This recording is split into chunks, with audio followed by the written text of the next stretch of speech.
یزید کی لشکر جو امام حسین کے مقابلے میں آیا، امام حسین کے لشکر کی تعداد 72 تھی، تو یزید نے 22,000.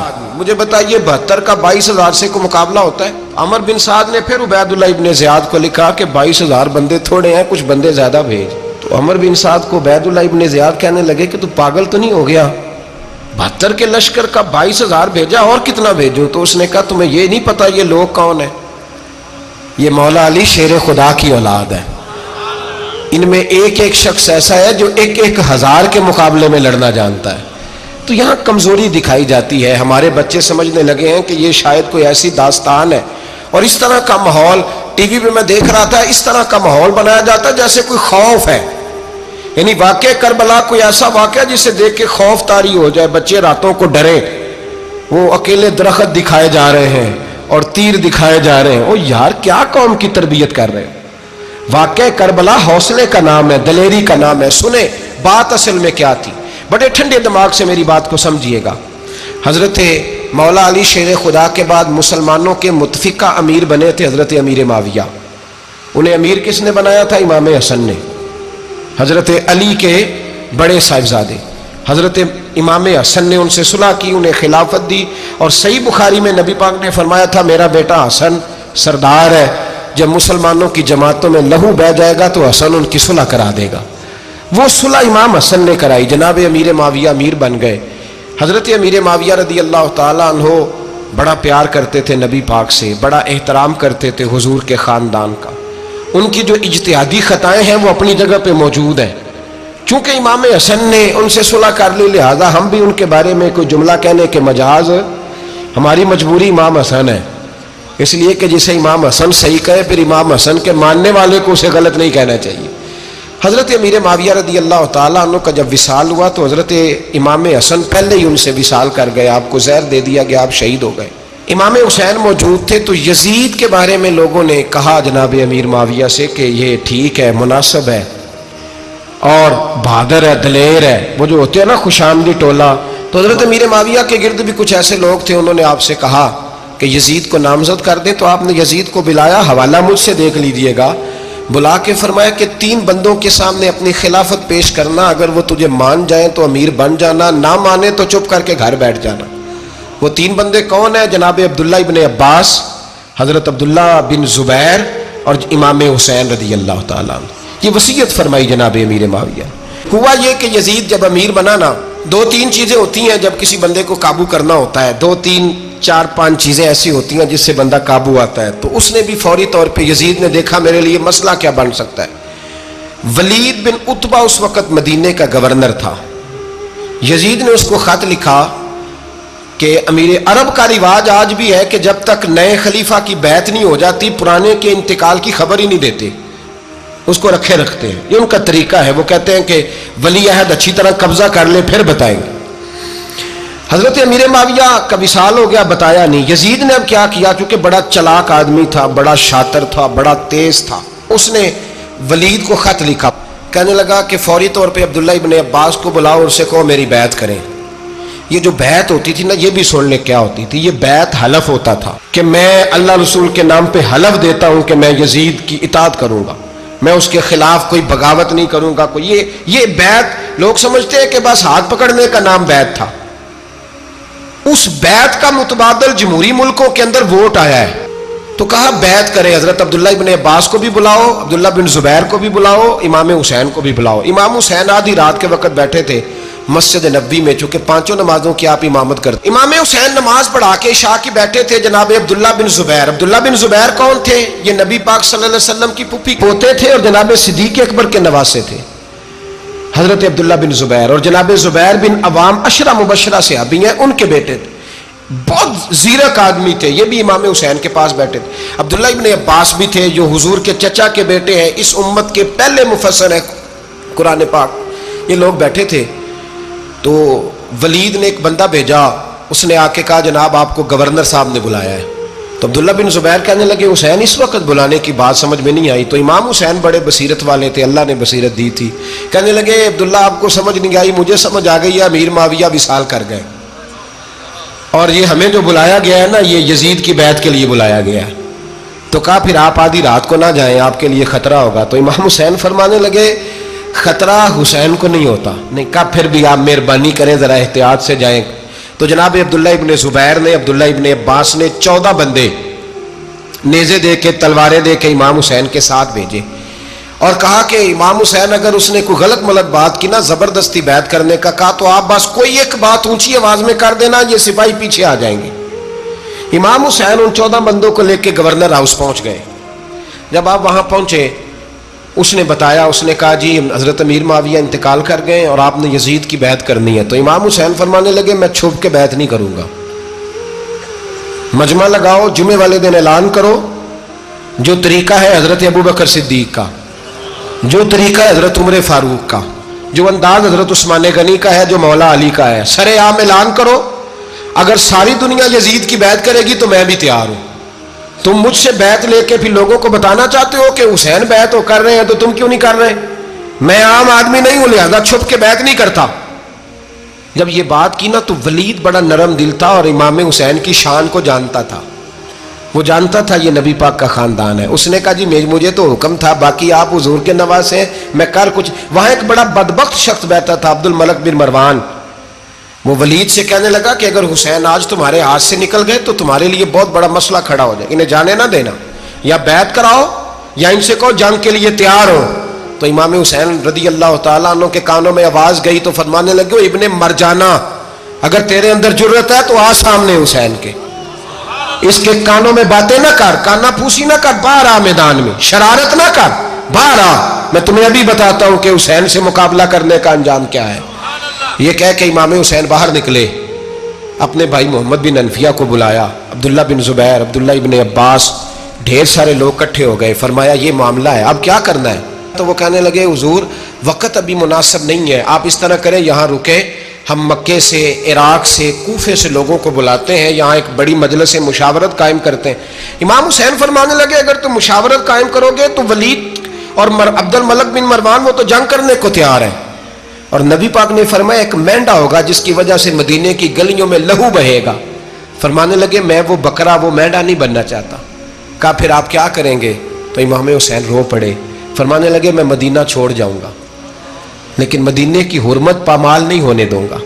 امام علی مقام آدھی رات کے وقت نکلے، سیدہ فاطمہ کا دروازہ ایک اس دن تھا جس دن حضرت مولا علی کوفے چلے گئے تھے، اور دوبارہ آج تالا لگا جب امام حسین نکلے۔ آپ جنت البقیع کے پیچھے کھڑے ہو کے حضور کا روضہ دیکھنے لگے، اس وقت گنبد تو نہیں ہوتا تھا، روضہ دیکھنے لگے۔ نانا تیرے کرم کے خزینے کی خیر ہو، میں جا رہا ہوں تیرے مدینے کی خیر ہو۔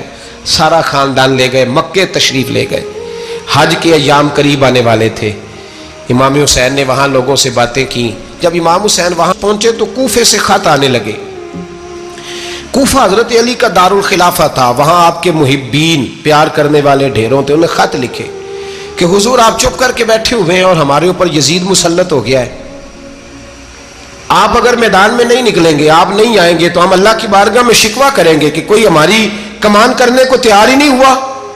اور وہ خط 1 2 3 نہیں آئے، وہ خط اتنے تھے کہ 3 بوریوں میں بھرے تھے امام حسین، 3 بوریوں میں۔ اب مجبوری ہو جاتی ہے، حق کے لیے کئی دفعہ بات کرنا مجبوری ہوتی ہے، اگر نہیں کرے گا تو پھر اس کو بھی قبر میں جواب دینا پڑے گا۔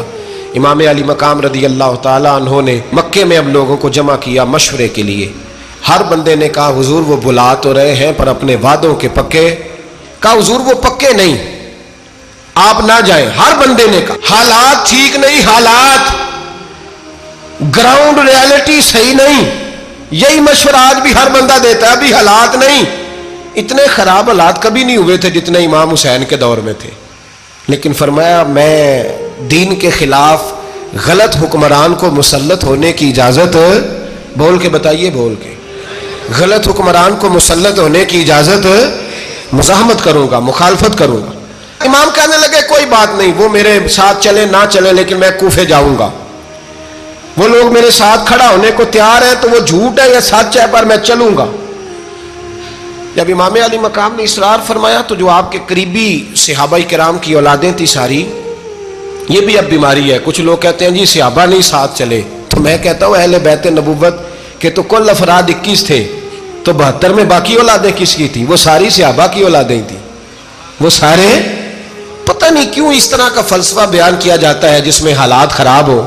حضرت سیدنا امام علی مقام کو جب بہت زیادہ کہا گیا نا تو امام حسین رضی اللہ تعالیٰ عنہ نے فرمایا چلو میں ایک کام کرتا ہوں، مسلم بن عقیل کو بھیجتا ہوں.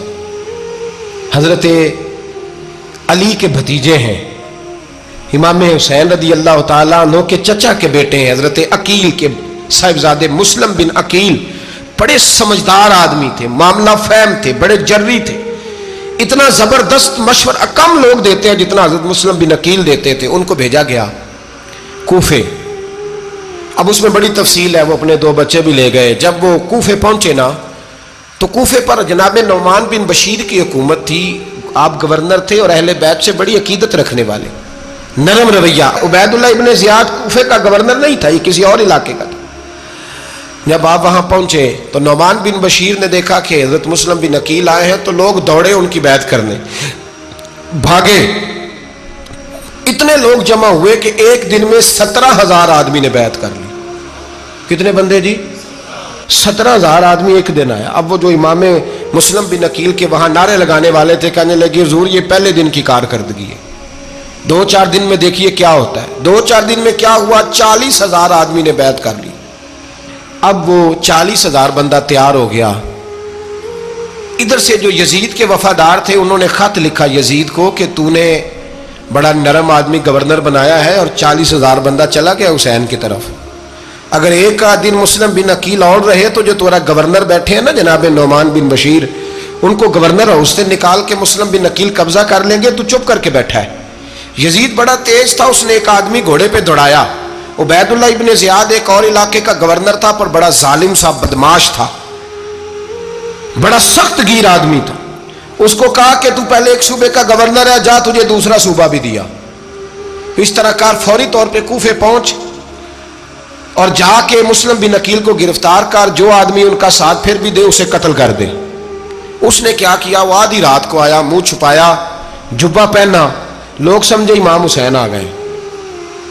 بہت سارے لوگوں نے اس کے نعرے بھی لگائے. وہ چپکے سے داخل ہوا اندر اور چپکے سے داخل ہو کے اس نے سب سے پہلا کام یہ کیا کہ نعمان بن بشیر رضی اللہ عنہ کو معزول کیا، کوفے کے گورنر ہاؤس پہ قبضہ کیا.